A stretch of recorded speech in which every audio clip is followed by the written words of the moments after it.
topic that will be discussed today is regards to the current set legal drinking age in the United States of America. Affirmatively, the legal drinking age should be lowered from age 21 to age 18 for the reasons that the current relatively higher drinking age encourages bad drinking habits. The current age limit has little, if any, actual effect on long-term alcohol deaths, and that alcohol is honestly no worse for younger people than other currently legal over-the-counter drugs.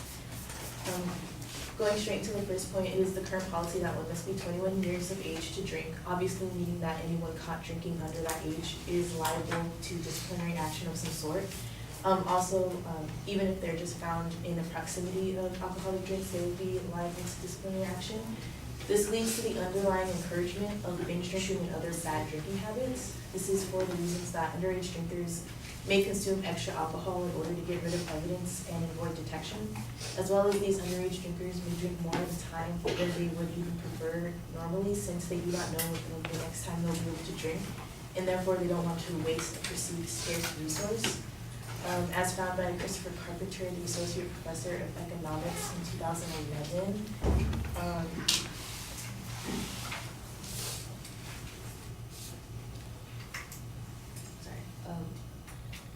according to results from the 2006-2007 National Health Interview Survey that he proctored, about adults aged 18 to 25 report on average that they drank 36 days in the previous year, and on those days they consumed about 5.1 drinks, which 5 or more drinks in one sitting is considered binge drinking according to the World Health Organization. And when they do this in secret, the drinking age also leaves inexperienced drinkers without experienced friends and family to keep an eye on them, since alcohol can impair judgment and make people even more vulnerable. This lack of support combined with inexperience actually increases the risk of assault, unprotected or unwanted sexual situations, as well as drunk driving. But many of these negative consequences of drinking are less likely to happen if the drinker who is under supervision of responsible friends or family. Benefits that they're unlikely to have when they're consuming alcohol in secret. And alcohol-related difficulties also currently tend to be more prevalent in the U.S. than in many European countries who have lower drinking ages and higher rates of alcohol consumption. These problems include alcohol disorders, alcohol dependence, and harmful use of alcohol. The U.S. even specifically has a higher prevalence of heavy episodic drinking, according to the World Health Organization, also in 2011. Among its population than countries that we perceive as heavy drinkers, including Australia, Germany, Italy, the Netherlands, and New Zealand and Spain, sorry. Our second point is that the high number of these alcohol-related difficulties relates to the point that the courage age limit has little or no effect on preventing alcohol-related deaths, underage or otherwise. The long-term rate of alcohol deaths among any group of people has less to do with whether their drinking is legal for them and more to do with other societal factors. Ted O'Donoghue and Matthew Rabin, analysts from the University of Chicago, says that the youth may discount future utility too heavily, underestimating the future harm of their current behavior, and they'll mispredict how they'll feel about their choices regarding to drinking, especially when it's done in secret.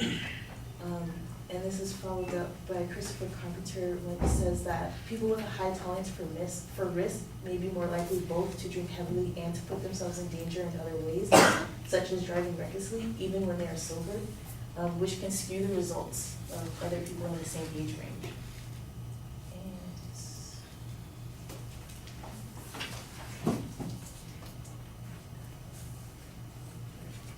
In actuality, many other countries with stricter alcohol policies than the U.S. have actually worse long-term alcohol problems reported. Meanwhile, the other countries with easier access to alcohol than the U.S. have fewer long-term alcohol difficulties reported. To be more specific, going into drunk driving, since that's more commonly touched upon, the U.S. actually has worse traffic accident statistics than similar countries that set their drinking age to 18. The actual odds of a licensed driver under 21 being involved in a fatal alcohol-related crash in any given year, according again to the World Health Organization, is 1 in 11,764. If they're over the 21, it's 1 in 21,686. So technically the odds are double for younger drivers, which is a well-known if misleading statistics, but it's compared to having double the chance of being struck by lightning. So it's not a difference that's worth making a drastic change to a whole group of people's freedoms. Also, in an unrefuted study, Peter Ash and David Levy showed that raising the drinking age merely transferred drunk driving deaths from the 18 to 20 age group to the 21 to 24 age group. The research confirming their hypothesis that the real risk factor for drinking and driving is actually being an inexperienced driver, not being under 21.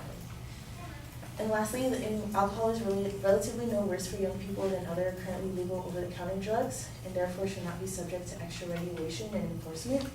Because as a drug, alcohol is relatively safe for humans compared to many newer prescription drugs that we routinely give to children and adolescents as of the new years, such as Ritalin or Xanax, which is prescribed by doctors. Relatively safe, meaning that the effects of alcohol in the human body are pretty well known, with records reaching back thousands of years. Many new drugs, such as the antidepressants that I mentioned, have to be taken constantly, which can make them more habit-forming and have effects that last for hours or even days. And they can even cause withdrawal symptoms after a long period of time. So there's no medical reason why alcohol is restricted for people over 21, but illegal for people younger than that, when all over-the-counter medications define an adult dose for ages 12 and up, not 21, which can be seen by just looking in your medicine cabinet. And since the FDA recommends the same dose of NyQuil, Sudafed, or Zantac for an 18-year-old as it does for a 20-year-old, there's no biological or medical reason that the law suggests that when people reach 21, they're suddenly more physically capable of handling alcohol. In fact, it's found that older adults are much more vulnerable to alcohol's effects, as 75% of the deaths from alcohol poisoning in the U.S., at least in 2011, happened between the ages of 45 and 54. And this may be connected to another fact that we know that the body eliminates alcohol very quickly, but even faster when younger, at a rate of 1 standard drink per hour. And according to the CDC, people aged 12 to 20, or 11% of the population, drink 11% of alcohol. Yet teens and adults account for less than our fair share of deaths from alcohol poisoning, which is only 5%.